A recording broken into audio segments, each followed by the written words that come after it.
Bismillahirrahmanirrahim. Assalamualaikum warahmatullahi wabarakatuh. Solihin solihat, pemirsa Andalus TV dimanapun Anda berada. Alhamdulillah, pujian yang sempurna hanya milik Allah Subhanahu wa Ta'ala. Salawat dan salam mudah-mudahan tercurahkan kepada baginda Nabi kita Muhammad Sallallahu Alaihi Wasallam. Teman-teman sekalian, insya Allah pada pertemuan ini kita akan membahas tentang tadabbur sirah nabawiyah. Kita akan mempelajari dan mengambil pelajaran dari kisah-kisah yang terjadi pada zaman Rasulullah Sallallahu Alaihi Wasallam. Jadi kita rencanakan kajian ini berurutan dari awal sampai akhir nanti. Kita nggak tahu berapa kali kita pertemuan, tapi kita akan mencoba mengambil setiap sejarah-sejarah Rasulullah SAW untuk menjadi pelajaran dalam kehidupan kita. Kita mulai dari sebuah pertanyaan, kenapa kita harus mempelajari sirah nabawiyah? Ada salah seorang ulama namanya Syekh Profesor Dr. Muhammad bin Abdullah As-Suhaim.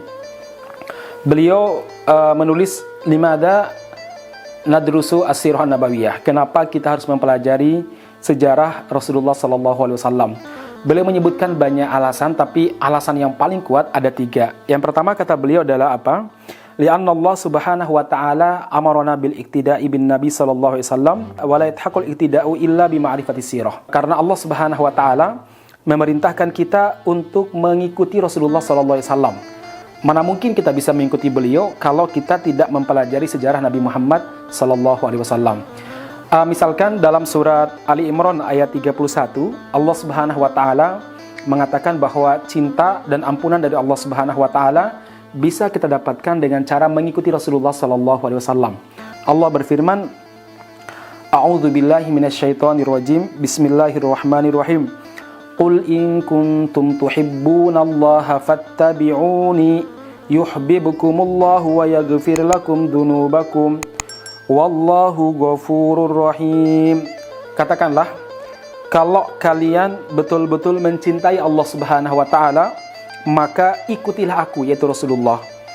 Maka kalau kalian mengikutiku, Allah akan mencintai kalian dan Allah akan mengampuni dosa-dosa kalian. Wallahu ghafur, Allah Subhanahu wa Ta'ala Maha Pengampun, Rahim, Allah Subhanahu wa Ta'ala Maha Penyayang. Jadi teman-teman sekalian, Allah Subhanahu wa Ta'ala mensyaratkan untuk mendapatkan cinta dari Allah dan ampunan dari Allah Subhanahu wa Ta'ala adalah mengikuti Rasulullah Sallallahu Alaihi Wasallam. Dan kita tidak mungkin bisa mengikuti Nabi dengan baik kalau kita tidak pernah mempelajari sejarah Rasulullah Sallallahu Alaihi Wasallam. Kemudian dalam surat Al-Ahzab ayat 21, Allah Subhanahu wa Ta'ala menjelaskan bahwa Rasulullah Sallallahu Alaihi Wasallam teladan dalam semua masalah, teladan yang baik. Baik dalam masalah keluarga, beliau adalah ayah bagi anak-anaknya yang sangat baik. Beliau adalah suami bagi istri-istri beliau dengan sangat adil. Beliau adalah orang yang bertanggung jawab. Beliau juga teladan dalam masalah berdagang. Beliau seorang pedagang yang jujur. Beliau adalah teladan dalam memimpin negara. Beliau seorang pemimpin yang betul-betul sangat negarawan sejati. Beliau membangun negara Madinah tanpa setetes darah pun yang tertumpah. Kemudian Rasulullah SAW juga seorang panglima yang pandai dalam memanage peperangan dan memenangkan pertempuran. Rasulullah SAW juga teladan sebagai seorang guru, menghasilkan murid-murid yang luar biasa. Dari seorang preman pasar Bani Uqad sebagaimana Umar bin Khattab, beliau mengubahnya, mendidiknya menjadi salah seorang pemimpin Islam yang susah dicari tandingannya. Beliau juga seorang pejuang sejati, seorang yang infak, dermawan dan lain sebagainya. Makanya Allah Subhanahu wa Ta'ala berfirman dalam surat Al-Ahzab ayat 21, A'udzu billahi minasyaitonir rajim. Bismillahirrahmanirrahim. Laqad kana lakum fi Rasulillahi uswatun hasanah liman kana yarjullaha wal yawmal akhir wa dzakarallaha katsira. Sesungguhnya telah ada pada diri Nabi Muhammad SAW, Rasulullah, uswatun, teladan, hasanah yang baik, liman kana yarjullaha wal yawmal akhir, yaitu bagi orang-orang yang betul-betul mengharapkan ridha Allah dan hari akhir, mengharapkan kehidupan baik di akhirat nanti. Wa dzakarallaha katsira, dan mereka banyak mengingat Allah Subhanahu wa Ta'ala. Dalam Al-Ahzab ayat 21 ini, Allah Subhanahu wa Ta'ala menjelaskan bahwa orang yang bisa menjadikan Nabi Muhammad sebagai teladan adalah orang yang memiliki 3 ciri. Yang pertama, banyak mengingat Allah Subhanahu wa Ta'ala, berorientasi untuk mendapatkan ridho Allah dalam setiap aktivitas dia, maka dia pasti berupaya mengikuti Nabi. Yang kedua, wal yaumal akhir, dia berorientasi untuk kehidupan akhirat nanti. Dia ingin akhiratnya baik. dia ingin akhiratnya sukses. Maka teladan yang baik dalam masalah ini adalah Nabi Muhammad SAW. Dan yang terakhir adalah wa dzakarallaha katsira, banyak mengingat Allah Subhanahu wa taala. Artinya kalau kita ingin mengikuti Nabi, karena mengikuti Nabi itu berat, sebagaimana pengakuan para sahabat Nabi Muhammad SAW bahwa ayat Ali Imran yang tadi 31 itu adalah ayat imtihan, ayat ujian keimanan mereka. Anda bayangkan mereka harus mengikuti Nabi dalam akhlaknya yang jujur, kemudian kesolehannya, ibadahnya, kemudian ketaatannya kepada Allah, kemudian baiknya beliau dalam keluarga. Maka para sahabat melihat ini adalah sebuah perintah yang sangat berat untuk mengikuti Rasulullah SAW dalam setiap sisi kehidupan beliau. Tetapi Allah Subhanahu wa taala memberikan rahasia agar kita ini bisa ringan dalam mengikuti Nabi Muhammad, yaitu apa?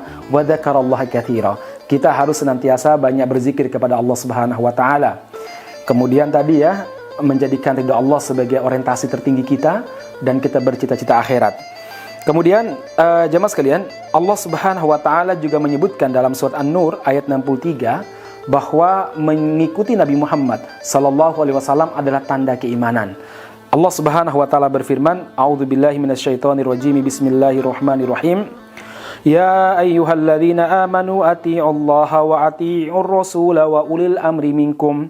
Wahai orang-orang beriman, taatlah kepada Allah dan taatlah kepada Rasul dan ulil amri di antara kalian. Fa in tanaza'tum fi syai'in farudduhu ila Allahi war Rasul in kuntum tu'minuna billahi wal yaumil akhir. Dzalika khairun wa ahsanu ta'wila. Kalau kalian berbeda pendapat dalam masalah apapun, maka kembalikanlah kepada Allah, kembalikanlah kepada Rasul jika kalian betul-betul beriman kepada Allah dan beriman kepada hari akhir. Itu adalah sebaik-baiknya takwil. Teman-teman sekalian yang mudah-mudahan dirahmati Subhanahu wa taala, itu alasan pertama yang disampaikan oleh Dr. As-Suhaim, Profesor Dr. As-Suhaim, yaitu apa? Kita diperintahkan oleh Allah untuk mengikuti Nabi, dan kita tidak akan bisa mengikuti Nabi tanpa mempelajari sejarah Nabi Muhammad SAW. Kemudian yang kedua alasannya, li'anna ma'rifatan Nabi SAW wasiratahu wasifatihi mimma yus'alu anhul abdu fa innahu yus'alu fi qabrihi an nabihi. Sesungguhnya mengenal Nabi Muhammad SAW beserta sifat-sifatnya adalah perkara yang kelak dipertanyakan di hari kiamat nanti. Artinya di antara pertanyaan yang disampaikan oleh para malaikat di kuburan nanti adalah apa? Tentang siapa Nabi kita. Dan kita tidak akan bisa menjawab dengan baik kalau kita nggak pernah mempelajari sejarah Nabi, kemudian nggak tahu sifat-sifatnya, sehingga tidak ada rasa cinta kepada Nabi Muhammad SAW. Rasa cinta itu akan ada kalau kita mengenal. Kalau kita mengenal Nabi, semakin besar cinta kita kepada Nabi. Dan kalau seandainya pengetahuan kita tentang sejarah Nabi kurang, maka kurang juga cinta kita kepada Rasul. Bahkan bisa jadi kita lebih mencintai orang tua kita, mencintai anak-anak kita dibandingkan kecintaan kita kepada Rasulullah SAW. Padahal cinta kepada Nabi, berkorban untuk Nabi adalah kewajiban kita. Sebagaimana firman Allah Subhanahu wa taala, "An-nabi aula bil mu'minina min anfusihim wa azwajuhu ummahatuhum." Sesungguhnya Nabi itu adalah lebih penting bagi orang-orang beriman daripada diri mereka sendiri, daripada jiwa mereka. Dan istri-istri Nabi adalah ibu bagi mereka. Umar bin Khattab radhiyallahu anhu suatu waktu pernah mendengar Nabi Muhammad SAW bersabda, "La yu'minu ahadukum." Kalian tidak beriman sampai aku lebih dicintai daripada semua manusia. Kemudian Umar mengatakan, "Ya Rasulullah, anta habbu ilayya minan nasi ajma'in siwaya." Ya Rasulullah, engkau lebih kucintai daripada semua manusia kecuali diriku. Dan berkata, "Illa min nafsi," kecuali diriku. Artinya saya lebih mencintai diri saya. Apa jawaban Nabi? "Lama ya Umar." Belum ya Umar, belum sempurna imanmu. Kemudian Umar pun mengatakan, "Kalau begitu ya Rasulullah, Anda sekarang lebih saya cintai daripada semua manusia termasuk diri saya pribadi." Apa jawaban Nabi? "Al-an ya Umar." Sekarang baru imanmu sempurna. Jadi teman-teman sekalian yang mudah-mudahan dirahmati Allah Subhanahu wa taala, kita tidak mungkin bisa mencintai Nabi tanpa mempelajari karakter beliau, akhlak beliau, kemuliaan beliau, dan semuanya itu ada pada bab sirah nabawiyah. Kemudian alasan yang ketiga yang disampaikan oleh Profesor Dr. Suhaim adalah lianna, karena kita la nastati'u fahmal Quran bisyaklil matdub duna an nafhama siratan Nabi sallallahu alaihi wasallam. Kita tidak akan mampu memahami Al-Quran dengan baik sebagaimana diinginkan oleh Allah dan sebagaimana yang diajarkan sama Nabi tanpa memahami sejarah Nabi Muhammad SAW. Maka kalau kita lihat rata-rata para penulis sirah, para penulis tafsir, pasti ahli sejarah. Contoh yang paling nyata adalah Imam At-Tabari. Imam At-Tabari adalah ahli tafsir yang kita kenal dengan tafsir At-Tabari. Beliau juga punya sirah namanya Siratul Umam wal Muluk. Itu sirahnya luar biasa lengkapnya. Kemudian kita juga kenal dengan tafsir Ibnu Katsir yang sudah sangat familiar di Indonesia. Beliau juga ahli sejarah. Beliau punya buku sejarah namanya Al-Bidayah wan Nihayah.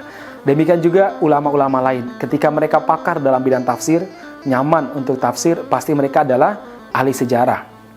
Di Indonesia misalkan ada Buya Hamka, beliau punya tafsir Al-Azhar. Nah, beliau ini juga ahli sejarah. Beliau punya buku sejarah, misalkan sejarah umat Islam, ya. Ini menunjukkan bahwa apa? Kita tidak mungkin bisa memahami Al-Quran dengan baik tanpa memahami sejarah Nabi Muhammad SAW. Maka ada sebuah ada sebuah hadis disebutkan suatu waktu ada salah seorang sahabat Nabi datang menemui Ibunda Aisyah radhiyallahu anha di Madinah. Kemudian dia bertanya, ya Ummul Mukminin, ambi'ini an khuluqi Rasulillah sallallahu alaihi wasallam. Ya ummatul mukminin, yaitu ya Ummul Mukminin, wahai ibunya orang beriman, maksudnya istri Nabi di antaranya Aisyah, ceritakan kepada saya tentang akhlak Rasulullah sallallahu alaihi wasallam. Kemudian jamaah sekalian, Aisyah radhiyallahu anha mengatakan, alas tataqra'ul Quran? Bukankah kau membaca Al-Quran? Kemudian sahabat ini mengatakan, bala, iya ya Ummul Mukminin. Kemudian Aisyah radhiyallahu anha menjawab, fa inna khuluqan Nabi sallallahu alaihi wasallam kan Al-Quran.